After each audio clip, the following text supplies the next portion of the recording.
राधे राधे। अथाह YouTube channel पर हम आपका स्वागत करते हैं। आप यदि हमसे सीधे जुड़ना चाहते हैं तो नीचे डिस्क्रिप्शन बॉक्स में आपको व्हाट्सएप ग्रुप की, फेसबुक पेज की और यूट्यूब चैनल की लिंक दे दी जा रही है। आप वहां जाकर हमसे सीधे जुड़ सकते हैं। आइए आज हम श्रीमद् भगवद गीता के 11वें अध्याय का महात्म्य सुनेंगे। यदि श्रीमद् भगवद गीता से जुड़े अन्य वीडियो आपने नहीं देखे हैं तो चैनल पर आपको वो भी उपलब्ध हैं। आइए आज 11वें अध्याय का महात्म्य सुनते हैं। श्री महादेव जी कहते हैं, प्रिय, गीता के वर्णन से संबंध रखने वाली कथा एवं विश्व रूप अध्याय के पावन महात्म को श्रवण करो। विशाल नेत्रों वाली पार्वती, इस अध्याय के महात्म का पूरा वर्णन नहीं किया जा सकता। इसके संबंध में सहस्त्रों कथाएं हैं। उनमें से एक यहाँ कही जाती है। प्रणीता नदी के तट पर मेघंकर नाम से विख्यात एक बहुत बड़ा नगर है। उसके प्रकार चहार दीवारी और गोपुर द्वार बहुत ऊंचे हैं। वहाँ बड़ी बड़ी विश्रामशालाएं हैं जिनमें सोने के खंभे शोभा दे रहे हैं। उस नगर में श्रीमान, सुखी, शांत, सदाचारी तथा जितेंद्रिय मनुष्यों का निवास है। वहाँ हाथ में शांग नामक धनुष धारण करने वाले जगदीश्वर भगवान विष्णु विराजमान है। वे परब्रह्म के साकार स्वरूप हैं। संसार के नेत्रों को जीवन प्रदान करने वाले हैं। उनका गौरव वर्ण श्री विग्रह भगवती लक्ष्मी के नेत्र कमलों द्वारा पूजित होता है। भगवान की वह झांकी वामन अवतार की है। मेघ के समान उनका श्याम वर्ण तथा कोमल आकृति है। वक्षस्थल पर श्रीवत्स का चिन्ह शोभा पाता है। वे कमल और वनमाला से विभूषित हैं। अनेक प्रकार के आभूषणों से सुशोभित हो भगवान वामन रत्न युक्त समुद्र के सदृश जान पड़ते हैं। पीतांबर से उनके श्याम विग्रह की कांति ऐसी प्रतीत होती है मानो चमकती हुई बिजली से घिरा हुआ स्निग्ध मेघ शोभा पा रहा हो। उन भगवान वामन का दर्शन करके जीव जन्म एवं संसार के बंधन से मुक्त हो जाता है। उस नगर में मेखला नामक महान तीर्थ है जिसमें स्नान करके मनुष्य शाश्वत वैकुंठ धाम को प्राप्त होता है। वहाँ जगत के स्वामी करुणा सागर भगवान नरसिंह का दर्शन करने से मनुष्य 7 जन्मों के किए हुए घोर पाप से छुटकारा पा जाता है। जो मनुष्य मेखला में गणेश जी का दर्शन करता है वह सदा दुस्तर विघ्नों के भी पार हो जाता है। उसी मेघंकर नगर में कोई श्रेष्ठ ब्राह्मण थे जो ब्रह्मचर्य परायण, ममता और अहंकार से रहित, वेद शास्त्रों में प्रवीण, जितेंद्रिय तथा भगवान वासुदेव के शरणागत थे। उनका नाम सुनंद था। प्रिय, वे शांग धनुष धारण करने वाले भगवान के पास गीता के 11वें अध्याय विश्व रूप दर्शन योग का पाठ किया करते थे।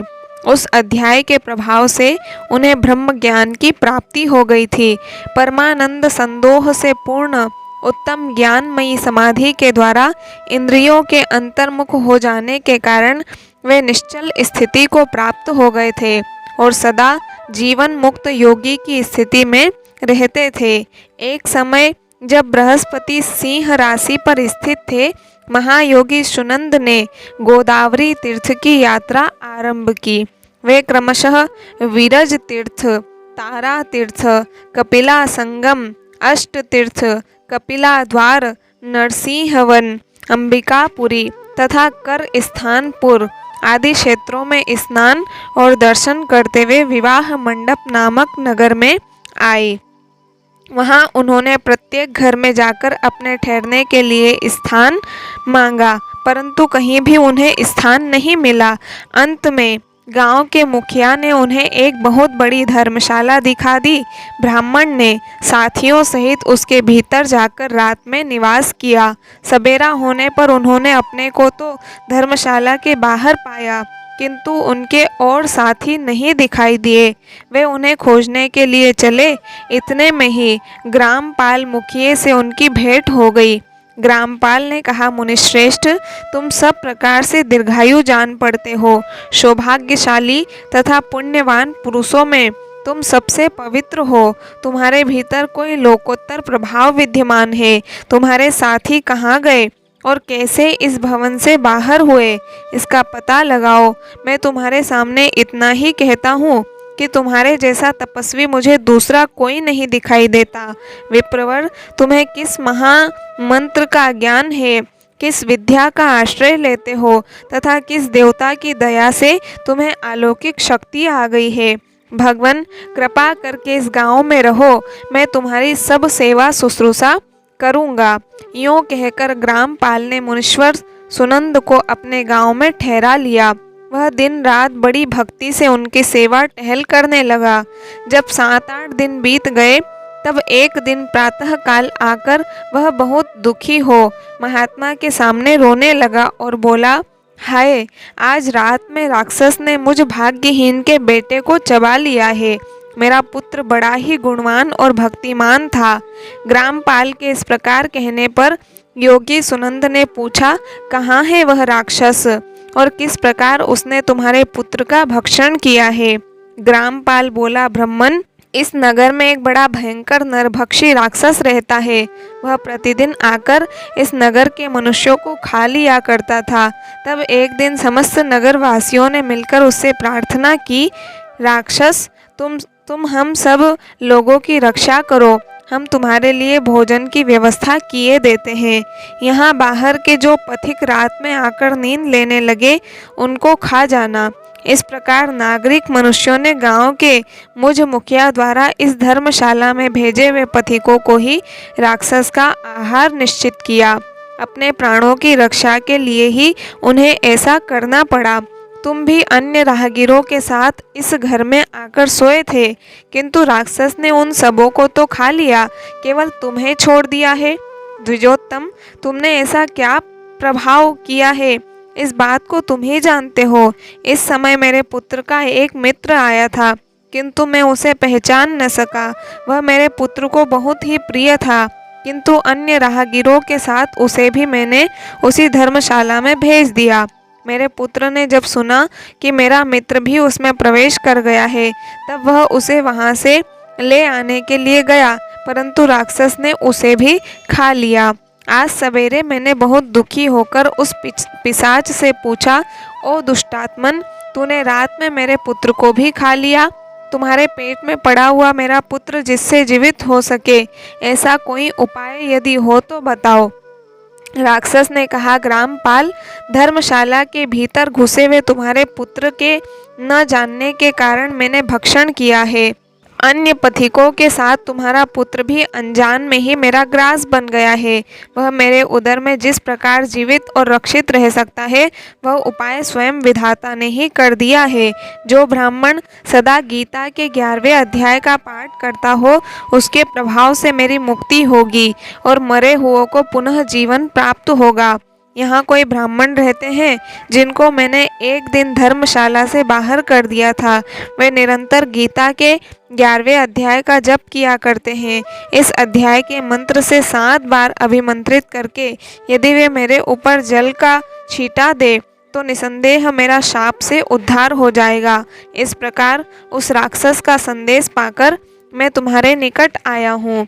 ब्राह्मण ने पूछा, ग्रामपाल, जो रात में सोए हुए मनुष्यों को खाता है, वह प्राणी किस पाप से राक्षस हुआ है। ग्रामपाल बोला, ब्राह्मण, पहले इस गांव में कोई किसान ब्राह्मण रहता था।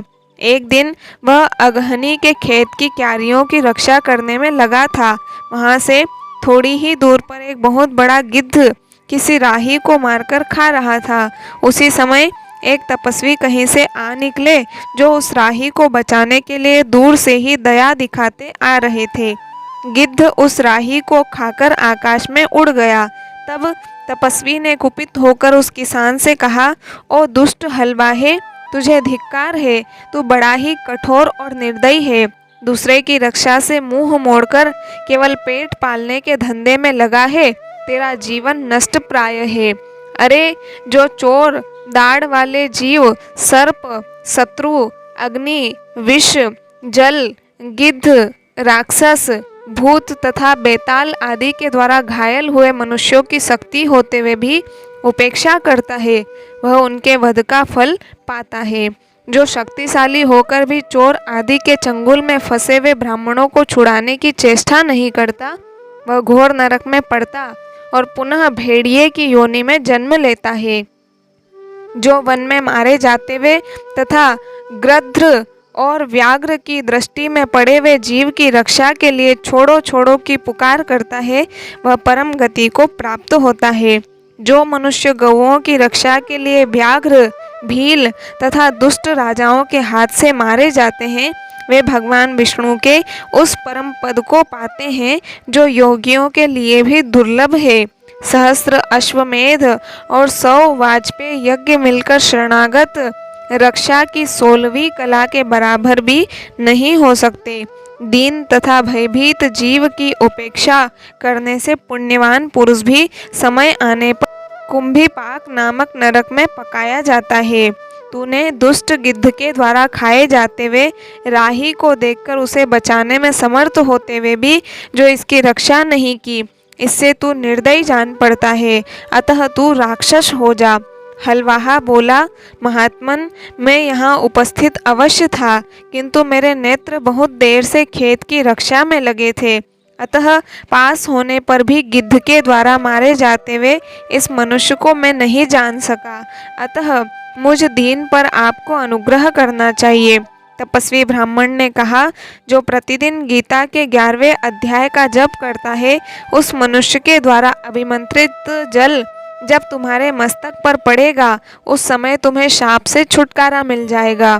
यह कहकर तपस्वी ब्राह्मण चले गए और वह हलवाहा राक्षस हो गया। अतः द्विज श्रेष्ठ, तुम चलो और 11वें अध्याय से तीर्थ के जल को अभिमंत्रित करो, फिर अपने ही हाथ से उस राक्षस के मस्तक पर उसे छिड़क दो। ग्रामपाल की यह सारी प्रार्थना सुनकर ब्राह्मण का हृदय करुणा से भर आया। वे बहुत अच्छा कहकर उसके साथ राक्षस के निकट गए। वे ब्राह्मण योगी थे। उन्होंने विश्वरूप दर्शन नामक 11वें अध्याय से जल अभिमंत्रित करके उस राक्षस के मस्तक पर डाला। गीता के 11वें अध्याय के प्रभाव से वह शाप से मुक्त हो गया। उसने राक्षस देह का परित्याग करके चतुर्भुज रूप धारण कर लिया तथा उसने जिन सहस्त्रों पथिकों का भक्षण किया था, वे भी शंख चक्र एवं गदा धारण किए चतुर्भुज रूप हो गए। तत्पश्चात वे सभी विमान पर आरूढ़ हुए। इतने में ही ग्रामपाल ने राक्षस से कहा, निशाचर, मेरा पुत्र कौन है, उसे दिखाओ। उसके यों कहने पर दिव्य बुद्धि वाले राक्षस ने कहा, ये जो तमाल के समान श्याम, 4 भुजाधारी, माणिक्यमय मुकुट से सुशोभित तथा दिव्य मणियों के बने हुए कुंडलों से अलंकृत है, हार पहनने के कारण जिनके कंधे मनोहर प्रतीत होते हैं, जो सोने के भुज बंदों से विभूषित, कमल के समान नेत्र वाले, स्निग्ध रूप तथा हाथ में कमल लिए हुए हैं और दिव्य विमान पर बैठकर देवत्व को प्राप्त हो चुके हैं, इन्हीं को अपना पुत्र समझो। यह सुनकर ग्रामपाल ने उसी रूप में अपने पुत्र को देखा और उसे अपने घर ले जाना चाहा। यह देख उसका पुत्र हंस पड़ा और इस प्रकार कहने लगा। पुत्र बोला, ग्रामपाल, कई बार तुम भी मेरे पुत्र हो चुके हो। पहले मैं तुम्हारा पुत्र था, किंतु अब देवता हो गया हूँ। इन ब्राह्मण देवता के प्रसाद से वैकुंठ धाम को जाऊंगा। देखो, यह निशाचर भी चतुर्भुज रूप को प्राप्त हो गया। 11वें अध्याय के महात्म से यह सब लोगों के साथ श्री विष्णु धाम को जा रहा है। अतः तुम भी इन ब्राह्मण देव से गीता के 11वें अध्याय का अध्ययन करो और निरंतर उसका जप करते रहो। इसमें संदेह नहीं कि तुम्हारी भी ऐसी ही उत्तम गति होगी। तात, मनुष्यों के लिए साधु पुरुषों का संग सर्वथा दुर्लभ है, वह भी इस समय तुम्हें प्राप्त है। अतः अपना अभिष्ट सिद्ध करो। धन, भोग, दान, यज्ञ, तपस्या और पूर्व कर्मों से क्या लेना है। विश्वरूप अध्याय के पाठ से ही परम कल्याण की प्राप्ति हो जाती है। पूर्णानंद संदोह स्वरूप श्री कृष्ण नामक ब्रह्म के मुख से कुरुक्षेत्र में अपने मित्र अर्जुन के प्रति जो अमृतमय उपदेश निकला था, वही श्री विष्णु का परम तात्विक रूप है। तुम उसी का चिंतन करो। वह मोक्ष के लिए प्रसिद्ध रसायन है। संसार भय से डरे हुए मनुष्यों की आधी व्याधि का विनाशक तथा अनेक जन्म के दुखों का नाश करने वाला है। मैं उसके सिवा दूसरे किसी साधन को ऐसा नहीं देखता, अतः उसी का अभ्यास करो। श्री महादेव जी कहते हैं, यूँ कहकर वह सबके साथ श्री विष्णु के परम धाम को चला गया। तब ग्रामपाल ने ब्राह्मण के मुख से उस अध्याय को पढ़ा। फिर वे दोनों ही उसके महात्म से विष्णु धाम को चले गए। पार्वती, इस प्रकार तुम्हें 11वें अध्याय की महात्म की कथा सुनाई है। इसके श्रवण मात्र से महान पातकों का नाश हो जाता है। इस प्रकार हमने श्रीमद् भगवद गीता के 11वें अध्याय के पाठ को करने से क्या लाभ प्राप्त होता है, ये गीता के 11वें अध्याय के महात्म के अंतर्गत श्रवण किया, जो बहुत ही सुंदर है। मिलते हैं अगले वीडियो में अगले अध्याय के साथ। तब तक के लिए सभी को राधे राधे।